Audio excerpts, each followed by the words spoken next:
This is the London FinTech Podcast, brought to you by your host, Mike Ballerman, bridging the worlds of suits and t-shirts, of finance and technology, bringing you insights, stories, and inspiration from the golden age of opportunity and innovation happening in London right now.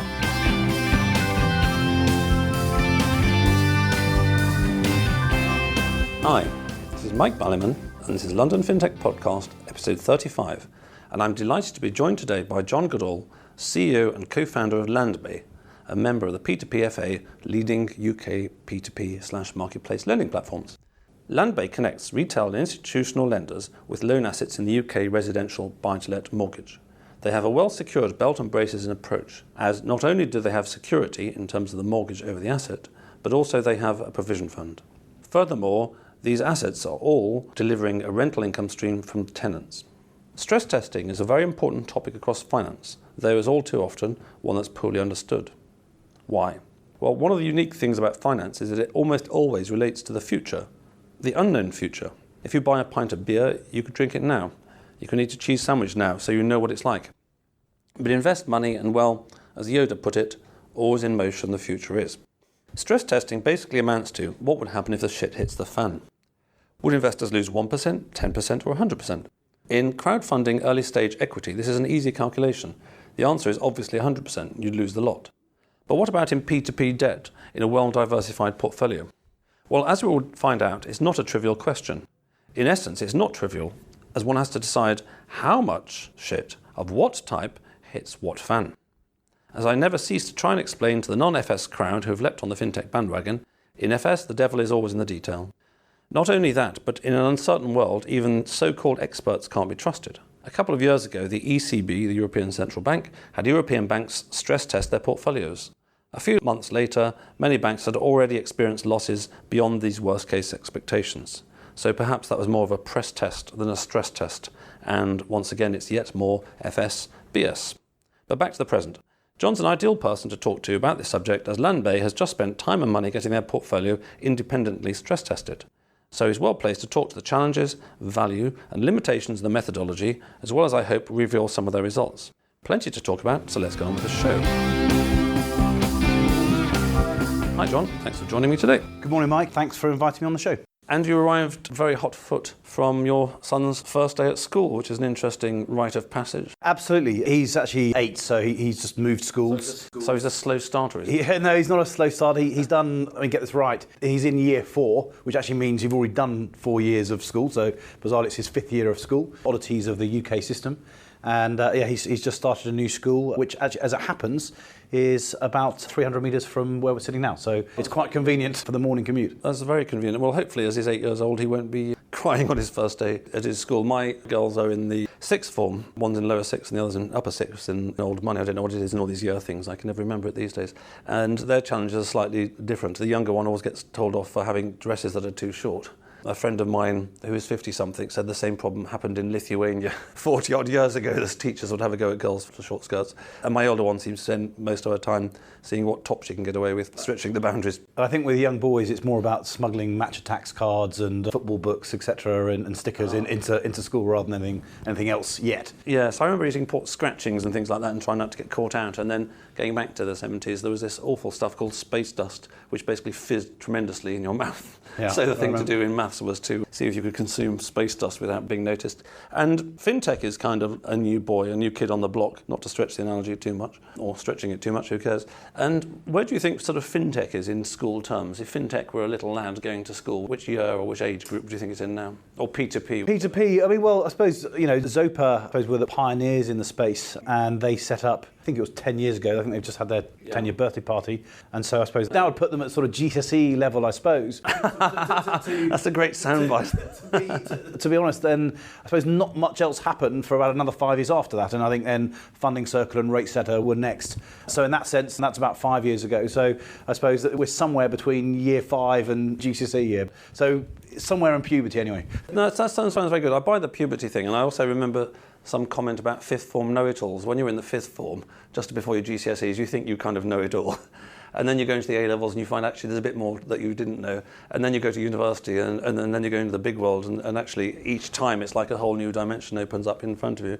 And I'm sure this is going to keep happening for fintech and P2P, but I think I'd buy that. I think, GCSE level for the better ones, and some of the others are probably still having the first day at the age of 8, or some of them even at the age of 4. So in terms of this constant flow of change, what we call life then, you didn't start off as a CEO of a Landbay. How's your career journey been? I know a fair bit about education and teaching, but I'll come back to that in a minute. But I started life off actually as a headhunter. I used to work for generally investment banks and try and steal their competitors' best people and move them around and promise them more money, etc., etc. And I then set up a headhunting business in about 2002 with a couple of other individuals and built it up and then sold it in early 2007. So as it happens, just 9 months or so, the other shit hit the fan. You're Mr. Market Timing then? Yes, it was quite fortunate in that sense. And again, it's an interesting comparison. I'd been doing it for 10 years and it seemed a natural time to sort of hand the reins to someone else. We were on the verge of international expansion, and so I felt actually to get fresh people in to do that was probably best. And also in terms of bubbles, while I wouldn't have predicted what happened, I could see that salaries in banks and financial services were getting ridiculously high. And I take a view that actually when you look at top exec pay, those people, and this might not make me popular, often deserve those numbers. So the people who are earning £3 or £4 million a year, actually it can be straightforward to justify. Can be, not always. What you're looking at is actually when 26-year-olds with 4 years experience are earning £1 million. And that's when I think you start to realise the toppy salaries. It's the same in the Premier League. The very top, the players at Man United and Arsenal, they probably deserve it. It's the players in the sort of bottom half of the league, when they're earning big money, then you know that salaries are slightly hard to justify. Yes, well, we could get into a long digression on the word deserve there. Okay. So, it's really a question of what is a free market and what's going on and all these kind of things. And you could say that football's a free market, but of course it isn't, because, we are in Victoria. We're not a million miles from where Mr. Abramovich hires people at great expense to kick a leather ball around a pitch. And, the flood of money into that has really distorted the marketplace. And going back to the 70s, I supported Aston Villa for my sins in the 1970s.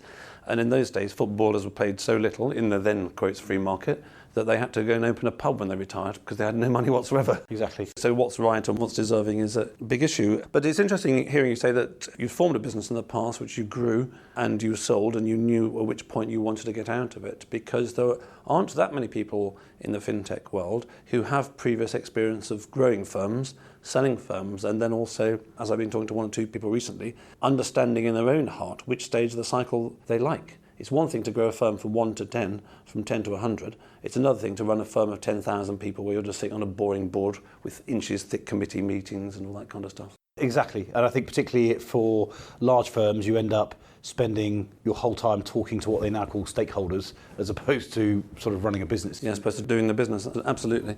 So you kindly offered to talk to us about stress testing today. Stress testing the P2P marketplace lending arena. So I guess just to start with the basics, what do you think stress testing means, or what do your friends, what has stress tested your portfolio, think stress testing means? What is it supposed to mean these days? Well, stress testing for us, and the way we approached it is, in some ways the reason why it's linked to what it is that over the last 4 or 5 years it's been a very benign credit environment. At some point that is going to change.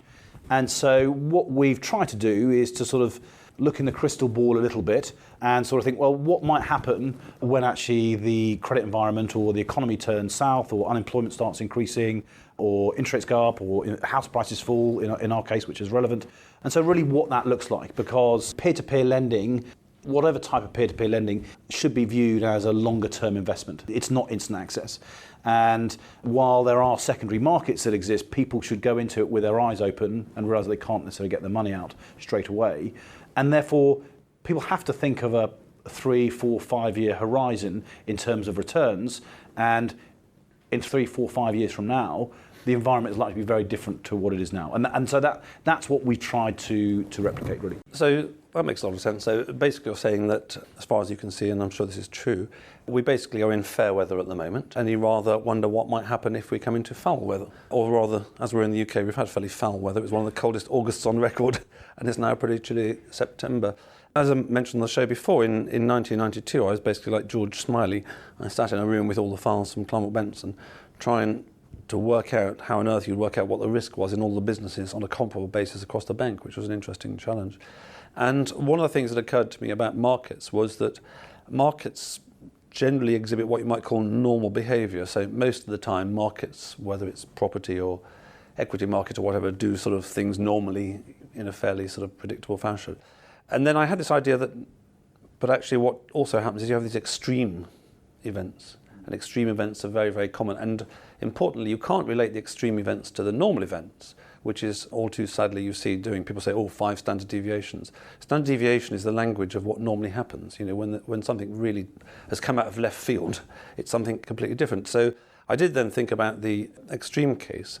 And one of the problems with the extreme case, which I think relates to where the European Central Bank were coming from before, is if you take the extreme case, in the extreme case, it's a disaster. And RBS goes bust and Lloyds goes bust and all that kind of thing by definition. And in a way there's a slight conflict because accounting works on the basis of going concern. I don't think it's generally realised, but all accounting starts by assuming that the company's going to carry on and does it from that basis. So applying my mentality of stress testing, which is what happens in the worst case, to a personal basis. Well, in the worst case, you fall over, you break your leg, someone steals your car, your wife's in hospital, your mum job's dead. And the school calls and your kids fall in the swimming pool. And in these cases, you know, it's really tough to carry on. So I think the thing that I'm not so sure about where we've got to at the moment is how stressful the stress test is, if you like. How much do you push it? Because in the worst case, the shit hits the fan and we're all dead. You know, in the worst case, all these businesses blow up. And the same with banking. And what I get informally in terms of banking is that the regulatory stress test is challenging, but isn't too challenging. Because if you make it too challenging, the answer is, of course, all banks go bust. Again, because they're hyper-leveraged. Absolutely. And there is that doomsday scenario where every single person defaults and the security is worthless or close to worthless. There's nuclear war. Exactly. In that situation, we totally take that point. And this is not, despite me using the word crystal ball, this is not really our assumptions about what we think might happen. It is a case of, okay, if we take a scenario that is bad, but not unrealistic, what happens? And what we've then done is, as people often ask, is, you know, and we'll come on to exactly our type of stress test, is the key variables for our sort of business are unemployment, because will people stop demanding rental property and will they stop paying the rent and therefore the landlord's under stress, and house prices and going down. So if there is a default, what you get back. And so the question we were asked as soon as we started speaking to people about the stress test, and we said, well, we're imagining unemployment doubling and house prices fall by 20%. The next question is, well, what happens if unemployment triples? Or unemployment or house price fall by 30%? So then actually we did that. So, and again, you can take it to a certain point where, like you say, you get to a doomsday where you get nothing back. But it's good to see, and it's quite surprising what the key variables are and actually how some things affect the stress test more than others. And actually, it is somewhat counterintuitive in terms of how our book performs and what the key drivers for losses are. Because you know, it's not necessarily what people expect. Yes, I mean, there's a lot in what you say, and I agree with all of it. I mean, one of them, I think, was it Moltke, the Austrian general, that said, plans are useless, but planning is essential. And by going through the exercise, you get much more of an understanding of what's going on. That's the first thing. And then I think the second thing, which is where this whole trend that started in the late 90s for so-called risk measurement, as opposed to risk modelling, went wrong, is that it tended to come out with single number answers. So, the VAR of JP Morgan is $5 billion. Or we stress tested JP Morgan and the stress test is 5 trillion. A number's just a number. And as you say, once you start picking it apart, it's very, very arbitrary. What you're talking about makes me think much more of a surface. So if you imagine a sort of 2D or 3D chart with the various parameters that you're talking about, unemployment or property prices, and then the surface of results. So as it were, you know, I think it's going to fall 13% here and 20% there. Okay, well, in which case you just look at the chart and that's the number there. And in a way, the stability or the flatness of that surface or the jaggedness of the surface tells you quite a lot as well at a second order effect, which is that, wow, our portfolio is really sensitive to this parameter, but pretty insensitive to that parameter. Yeah, exactly. And I think the other thing that you're pointing to, which is really essential, you know, for listeners who may be investing and their P2P says they've done a stress test, is that you really need to have deep understanding of the particular marketplace, because otherwise you get something, oh yes, GNP falls 2%, you know, unemployment goes up 3%, inflation is 5%, what happens in your portfolio? That's just so abstract as to be not meaningful. And in terms of this point, as I mentioned before, you did an external stress test. In terms of this point of specialists, how did you use specialists? Because I don't think he's always realised that many people do their stress test internally. That's nice, that's good, but there's a big difference between an internal stress test where I've calculated my numbers and an external one where you've come along and calculated my numbers. Absolutely. I mean, we could spend a couple of hours on Excel and knock up a number and say, house prices do this, this is what will fall. But what we did is we went to a specialist called MIAC. They work in both the UK and the US, and they work for a lot of mortgage lenders, both residential and buy-to-let, a lot of the large, well-known lenders on both sides of the Atlantic. And they do these sorts of things for those players for reasons around securitisation, but also actually for some of the banks who have to formally go through this process, and they look at those mortgage books. And so they have huge amounts of data in terms of what has happened to mortgages over the last 15 to 20 years. And the reason we did it with them is actually they know the sort of the assumptions that we need to look at around our credit policy. But what they did with our portfolio is, rather than sort of just putting it through an imaginary model, they actually, within their huge data set, they found mortgages that looked very much like ours. Therefore, the pool of data they had, they got it down to a pool of still a few thousand mortgages, and we have a lot less than that, that basically they created almost a shadow portfolio of mortgages that actually existed and how those performed. And that was the sort of crux of the model in terms of starting it. So really you're talking about the fact that in your specific subset of the P2P world, you've got a very data-rich environment. Exactly. And this, again, makes a huge difference. Absolutely. And even though we are a relatively young lender... Mortgages are not relatively young. There's a lot of properties in the UK. There's a lot of buy-to-let. There's a lot of data out there. So it's fairly meaningful compared to, for example, I might imagine, let's say, SME lending. I mean, all SMEs are very different. It's a very heterogeneous sector. Exactly. And I don't think the lenders pool data in the same way. So obviously, within mortgages, there's the Council of Mortgage Lenders, which a lot of the large lenders are members of, and they themselves, they gather data, and people can get access to it if you're members or associate members. I don't think anything similar exists. I don't think there's a council of SME lenders or a council of consumer lenders, and if there is, I think it's more a trade group as opposed to a data-centric organisation. Yes, when Christian Fays was on the podcast, I think last November, from LendInvest, he was making a similar point that the mortgage market is so vast, is so deep, is so rich in information that you can know more about it and model it much more than any other sector. Absolutely. Which is something going for it. So we've spoken about where the parameters come from. We've spoken about the fact that you've used external specialists who, again, have got their own data and they can do this on a more nuanced basis than you and I knocking up a spreadsheet and getting the answer we wanted in the first place. Set against that, there's going to be data restrictions. As you say, the oldest peer-to-peers have been going 10 years, the youngest one's probably just a few months. Do you have anything to say on how you stress test a portfolio when you've got very limited data? Yes, I mean, as I said, we were fortunate that we could almost replicate our portfolio. So they looked at detail of both our actual loan book and also our credit policies and our underwriting policies to imagine, what our loan book is now, but actually how it might develop over the next year or 2 years and how it builds up. And as I say, what they then looked to do is, through a pool of data they had, they looked at actually how the mortgages very similar to ours actually performed throughout the crisis, and they therefore created effectively a shadow portfolio. That sounds a little bit dodgy, but a portfolio that almost replicates in type the sort of mortgages that we lend on. So in that case, it doesn't really matter whether you've been going 1 year or 10 years, because actually you're looking at today's portfolio and using their data. They're doing both. That's how they're building the base model, and then they're putting our loans through it as well. But at the point of the stress test of one, we've had about 40 mortgages. Obviously, one of the issues when you think about 40 mortgages is if 1 or 2 loans go bad quickly, your numbers get quite large. And so you have to sort of extrapolate it out and think, okay, actually, if this was 200 or 500, we can't just times this portfolio by 20. We have to look at things that actually they fit with the portfolio and the sort of loans that you would see application for and that you would accept. Yes, so this comes back to the point that I think it's very interesting to think of a stress test as a surface in parameter space. And of course, one of the parameters, if I'm an investor, is how many assets I'm exposed to. Absolutely. If I'm exposed to 1 asset, then obviously my stress test is I could lose the lot. Yeah, absolutely. Yeah. In the worst case, if I'm exposed to 100, then that's another parameter as well. So models, as we say, are always a simplification of the real world. Stress tests, which I think off the top of my head is only yourselves and Funding Circle that spring to mind. We'll come on to those in a minute. And maybe you can share some of your numbers. But stress tests have tended, of course, to focus on credit issues. There are quite a lot of other risks that lenders are also exposed to and worry about, some of which can't necessarily be modelled so well, like, I don't know, cyber fraud, or well, maybe fraud can be because of credit cards, hacking or something, so hackers take the whole thing down or something like that.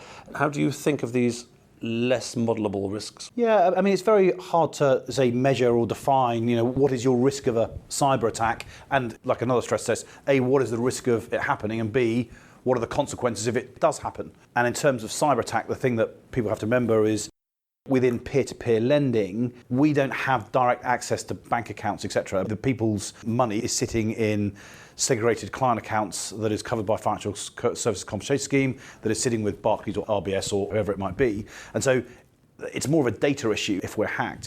And, we do, like anyone else, I'm sure, a hell of a lot in terms of IT security, or as much as we can. However, when you look at the big global companies that get hacked, and the amount of money they spend on IT security, then anyone that stands up and says we're unhackable, A, is telling a lie, and B, all they're doing is challenging the hackers to have a go. So everyone is exposed, everyone is open to that risk. You're leading with your glass chin, and I think the point there, which is a very good point, which is sticking to the stress test mentality here, is that you can get stress tests where you can numerically model them quantitatively, but there are also qualitative stress tests, and this qualitative stress test with hackers, the important point that you're making is that you ain't got all the cash sitting in the corner of your office. It is in whoever it is, Citigroup's. Yeah, absolutely. Behind all their firewalls and all their kind of stuff there.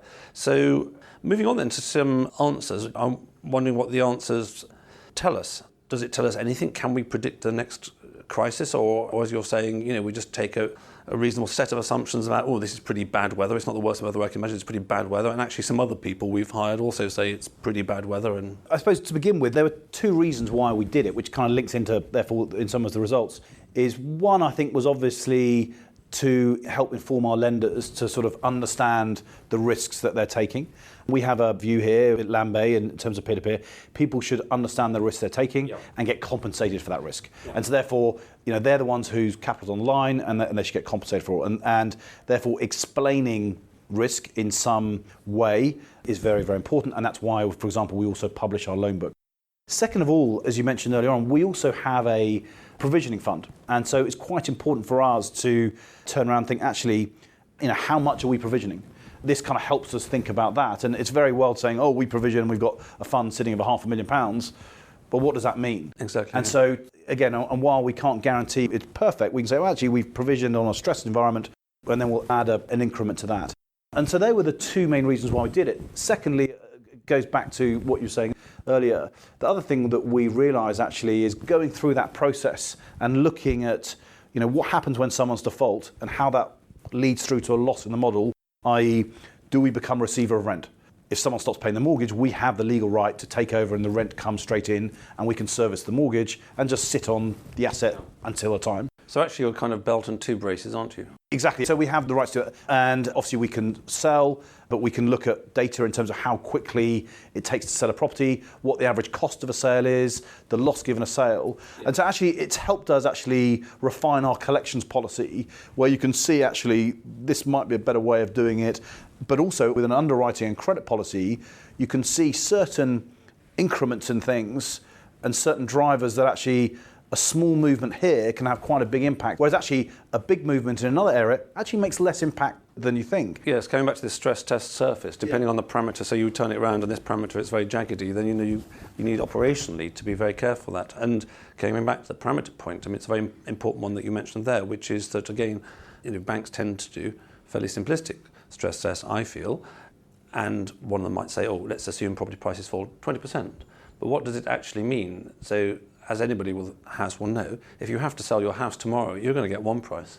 If you've got 3 months or 6 months to sell it, you're going to get another price. Yeah. How have you approached that one? Have you put in some period of time? Again, we actually used historic industry data in terms of averages in this scenario. What you actually find is that the sort of average default to possession timeline can be up to about 3 years. And then actually the possession to sale is typically anywhere between 0 and 12 months. So you're looking at potentially up to a sort of, not up to, that's a median, so obviously it can be greater. We've used industry averages for that.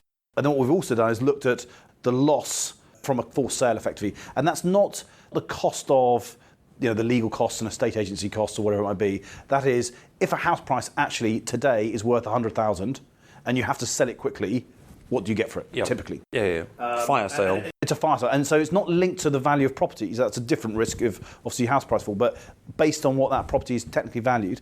And what you find actually is that number can be anywhere between 25 and 50%. It's a lot higher than people anticipate.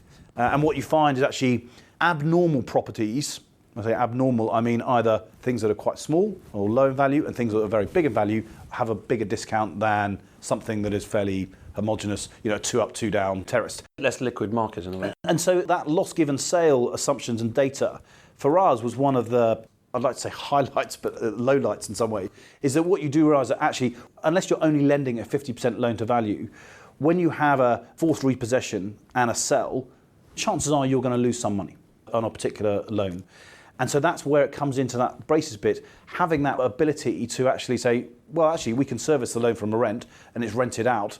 And actually, we can take our time to sell. We're not in a forced sale scenario because it is serving itself. Absolutely. And what LTVs do you go up to? We do lend up to 80%. We do very little over 75%. And 75, most lenders go between 75 and 85. Yeah. There's a few that do 85. Our average on the book is about 63, 64%. So we don't like lending over 75. When we do, we always ask for a lot more what we call rental coverage. And again, that is key because it goes back to that point in terms of servicing the loan. Which is that, for example, the rental income is twice the mortgage or 100 times the mortgage or 1.1 times the mortgage payment. And what it means, therefore, even if you're entering a situation of higher unemployment and a drop in rental demand, you've got that buffer there, so you can just cut the rent by 20% to make sure it's rented out and therefore service the mortgage. And what we found is the scenario that we looked at was the Bank of England, both the base scenario and then the stress scenario. And as I said, the stress scenario looks something like unemployment goes to 8.5%, GDP falls 3.5%, house prices fall 20%. The next question people ask is, well, actually, what happens worse than that? Yeah. And actually, when we looked at the difference between house prices falling 20 to 25, it actually virtually made no difference. Unemployment and actually that demand for rental property and whether people are going to get into rental arrears is the big driver of losses, as opposed to actually the security bit, which is perhaps counterfactual. It's very interesting. I mean, I may have got to that if I actually thought about it, but it just shows that there's quite a difference between just being a mortgage P2P and doing the buy-to-let. Yeah. It's very different characteristics of the asset. So, having said that, I don't really believe in single numbers and this kind of stuff. What's your single number then? 0.03. Yeah, 0.23. So in a stressed environment, so the Bank of England stressed environment, we would be on an average portfolio, as it goes back to saying GDP falling 3.5% over an 18-month period, so it's broken down that way, and unemployment roughly doubling from where it is today, and house prices falling 20%. What we'd be looking at is round about 0.5 to 0.6 losses. Percent. Which is nothing. Which is a relatively low amount. Which is nothing, given that investors, if they stick cash in your thing, get whatever 3, 4, 5% at the moment, don't they? Exactly, and if you took the house price bit by itself, which again is a little bit false because there's obviously correlation between unemployment and house prices, but if you just stress the house prices a bit more, that would only go up by about 5 or 6 basis points. Yeah. Whereas if you push the unemployment a lot more, that could potentially then go above 1%. So you were really into the detail, and you've put a lot of work into this, obviously. But again, from a super big picture, if these numbers are quotes to be believed, and you've had them done externally, and you've explained all the assumptions behind them, so it seems a very valid exercise. Even if you double them or triple them, it's not really something that investors are going to worry about. You'd have to go well beyond those parameters for them to start having a negative return. Absolutely. From what you understand. The lowest return on our platform is, in terms of gross return, is 3.5%. And so you would need quite a super stressed scenario to actually get to a point where you're having negative returns. Well, I think what the grown-up answer is, and I really like it, where you're coming from, is that investment as a whole is about taking risk. So you're offering a return, and you're doing your best to minimise the risks, and then you're trying to explain what the residual risks are, and what your understanding is in normal circumstances, in really difficult circumstances, and of course we can all imagine some nuclear war breaks out or something like that when everything goes out the window. My feeling I get just from hearing you talk about these things is that, in a sense, it shows how expensive it is funneling liquidity through a bank. The cost of a bank is so great to take the lender's money and give it to a borrower that they erode, as well as being leveraged, all the safety margin. Conversely, for a well-run P2P, the costs of taking in digitally, borrow money and giving it to lender is relatively low. So you have got a huge safety margin. I think that's where the huge safety margin is coming from. Yes, absolutely. And we can run on, as you say, much lower margins, and therefore the lender or investor gets the vast majority of the interest rate. And the other thing I'd say, it always makes me laugh when you see various reports from banks who like now to issue reports on peer-to-peer lending and say it's risky, you might lose money. And that's absolutely correct. You may lose money. I mean, our stress scenario, it might be worse than that. You might lose money. But actually, the one thing you're guaranteed right now with putting money in your bank is you are losing money in terms of real inflation-adjusted returns. Exactly. So with a bank, it's guaranteed. Exactly, or vice versa. The one thing you're guaranteed is that you put money into a platform today, you're making more money today, more money tomorrow, more money tomorrow, more money tomorrow. And that accumulated profit history starts to pay for something after a while. So the question arises, and this is one for the regulator, but people will know my cynical view of regulators being quite good at closing doors that the horses have already run out of, which is that I would have thought in an ideal world, the regulator should say, yes, everybody should stress test them and everyone should do it externally, especially, in my opinion, the provision funds. I think provision funds that aren't stress tested are a huge anomaly across finance. If you're an insurance company, you've got basically a huge provision fund. If you're a bank, you've got a huge provision fund. And you absolutely have to have external people verifying that and all kinds of audited stuff. But in this new market where the schoolboy is in his 5th year or doing his GCSEs, he hasn't quite yet got to that stage. I mean, presumably, you having done it, you think external stress testing is a good thing? Absolutely. And again, as it goes on, I think we've got benefits, internal benefits that we didn't expect to get. Just going through the process, regardless of the number at the end, it's helped us. We will do it every year and we'll do it to the Bank of England scenario. The problem, obviously, if everyone was to do it, in some ways, everyone's got to do it to the same economic scenario, because if people are picking scenarios, for that reason, we took the Bank of England one. And again, you could look at the Bank of England one and think, oh, actually, I'm not sure that's likely to happen, but that's kind of not the point. And then you get to that situation is, can you game it? And are there some stress testers that are a little bit more lax than other stress testers? So it's a bit like the credit rating issue. Exactly, which is that I set up my stress testing company and I do it so thoroughly that everybody's going to go bust when they stick their numbers to me. Not many people are going to come and use me. Yeah. So anyway, that's the challenge of the industry as a whole, but it's not yet mandatory, unfortunately. So, John, moving on to Landbay, as you say, you're in a huge marketplace. I think you've got a fantastic model in terms of you've got the mortgage, you've got the security of the rental income, and you've also got a provision fund behind that. This is a model that could go really well. You've created and run a business before and expanded it, so touch wood, it all looks fantastic. And it's not just my impression of that. As I recall from reading a little while ago, £250 million came your way, one way or another. What was that about? Yeah, so there was a separate, not a Landbay mortgage product that was in the market that had been run by a large, we call mortgage packager or mortgage broker, that was funded by one of the challenger banks, Aldermore. And that was potentially coming up for renewal and potentially looking for new funding.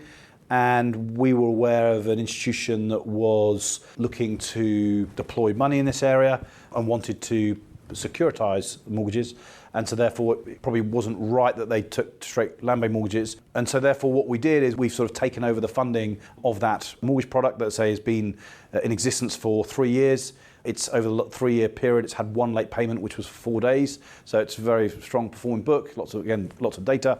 It's all buy to let, and it's been funded by an institution. And again, that will build up over time. Actually, the first mortgage on it completed. We took over July the 1st.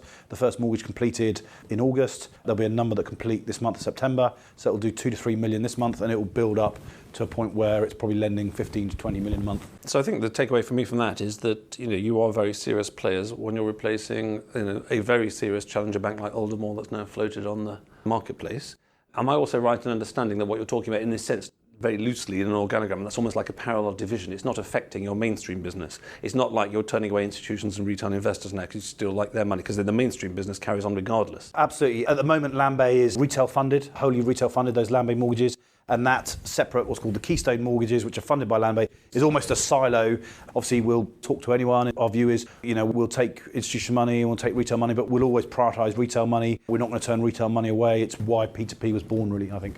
And so what key things are you looking for in the future? What's exciting about Landbay?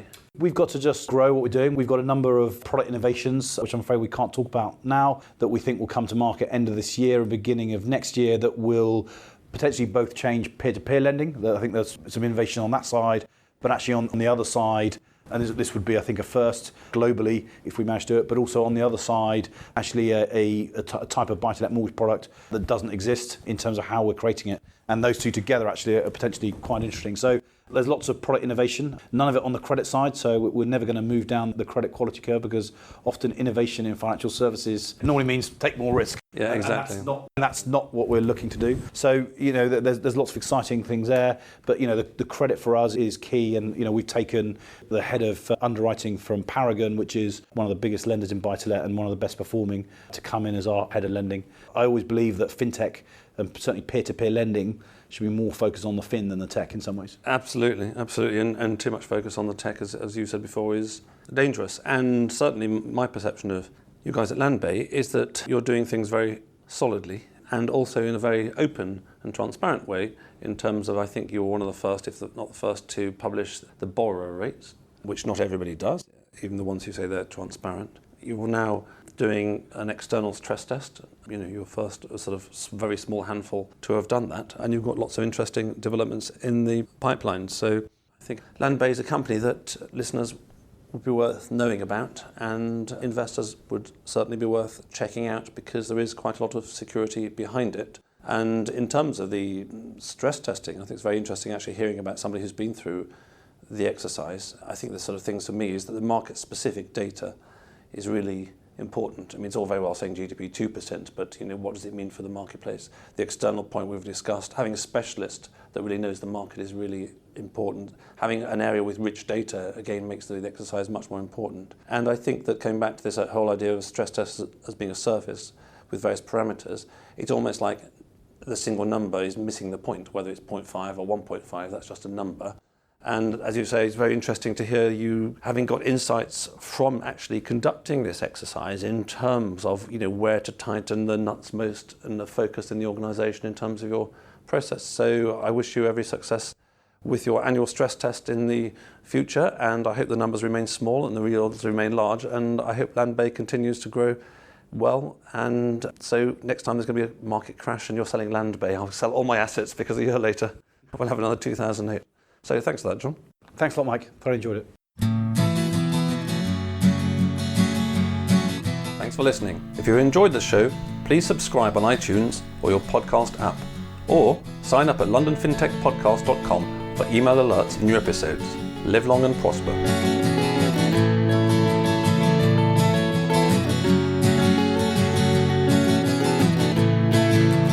We could sit in a bend there all day, watching the firelight dance, watching the firelight dance.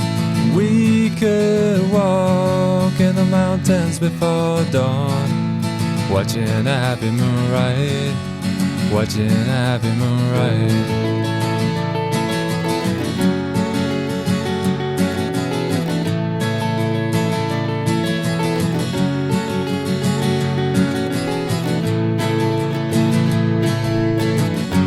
Come away from the city, with the tarmac so dead and the people so sad.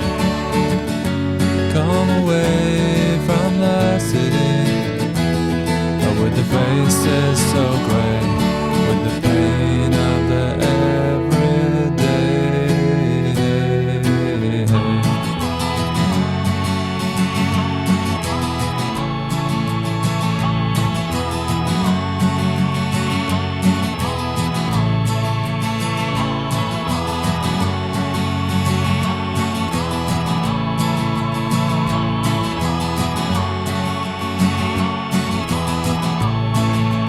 We are wild like the mountains and the trees.